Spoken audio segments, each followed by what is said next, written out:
అడవిటి దొంగ, అడవి దొంగ, మంచి దొంగ, ఇలా దొంగల్లో రకాలున్నట్లే హైదరాబాద్లోనూ ఓ విచిత్రమైన దొంగ ఉన్నాడు. చూడ్డానికి అందరూ దొంగల్లాగే ఉన్నా ఇతనిలో క్వాలిటీస్ కాస్త డిఫరెంట్గా ఉన్నాయి.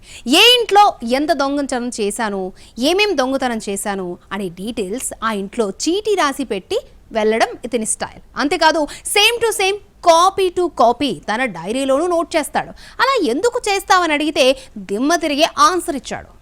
ఈ ఫోటోలో కనిపిస్తున్న వ్యక్తి పేరు జల్సా శంకర్ అలియాస్ చోర్ శంకర్ అలియాస్ శంకర్ నాయక్. ఇతను ఓ దొంగ, చెప్పాలంటే మంచి దొంగ. దొంగతనాల్లో సెంచరీ కొట్టాడు. అయినా మంచి దొంగ అని అంటున్నారేంటి అనుకుంటున్నారా? అక్కడే ఉంది చిన్న ట్విస్ట్. దొంగతనాల్లో శంకర్ దాదా అయిన ఇతనికి ఉన్న మంచి అలవాటేంటంటే ఏ ఇంట్లో దొంగతనం చేస్తాడో ఆ ఇంటి నుంచి చోరీ చేసుకుని పోయిన వస్తువులన్నింటినీ చిట్టా రాసి టేబుల్ మీద పెట్టి మరీ వెళ్లిపోతాడు. ఇప్పటి వరకు 100 చోరీలు చేసిన జల్సా శంకర్ అలియాస్ చోర్ శంకర్ ని పోలీసులు అరెస్టు చేశారు.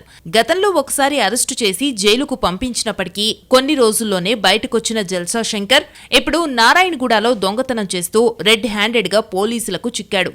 అతడి వద్ద నుండి 11 తులాల బంగారంతో పాటు ఓ బైక్ ను స్వాధీనం చేసుకున్నారు. జైలు నుంచి వచ్చిన తర్వాత ఇప్పటి వరకు 4 దొంగతనాలు చేశాడు జల్సా శంకర్. ఇక శంకర్ నాయక్ నిజానికి బి ఫార్మసీ పూర్తి చేశాడు. కొన్నాళ్ల పాటు ప్రైవేటు ఉద్యోగం చేశాడు. జీతం డబ్బులు జల్సాలకు సరిపోవటం లేదని దొంగతనాలు మొదలుపెట్టాడు. ఇదే బాగుందనుకుని ఏకంగా ఉద్యోగాన్ని వదిలేసి పూర్తి స్థాయి వృత్తిగా చేసుకున్నాడు. చోరీ డబ్బులతో జల్సాలు చేస్తాడు. ఖరీదైన వస్తువులు కొంటాడు.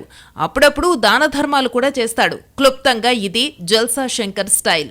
మరోవైపు చోరీ చేసిన ఇంట్లో ఏమేం వస్తువులు తెచ్చాడో ఆ ఇంట్లో చీటీ రాసి పెడతాడు. అలాగే తన డైరీలోనూ నోట్ చేస్తాడు శంకర్ నాయక్. అలా ఎందుకు చేస్తావని పోలీసులు అడిగితే అతడు చెప్పిన సమాధానంతో వారికి దెమ్మ తిరిగిపోయింది. ఓసారి ఒక ఇంట్లో దొంగతనం చేస్తే ఆ ఇంటి నుంచి 20 తులాల బంగారు ఆభరణాలు పోయాయని ఇంటి యజమాని ఫిర్యాదు చేశాడు. కానీ తాను ఆ ఇంట్లో 2 తులాల బంగారు ఆభరణాలు మాత్రమే ఎత్తుకుపోయినట్టు తెలిపాడు శంకర్. కానీ ఇంటి యజమాని 20 తులాలు చోరీకి గురయ్యాయని ఫిర్యాదు చేశాడు.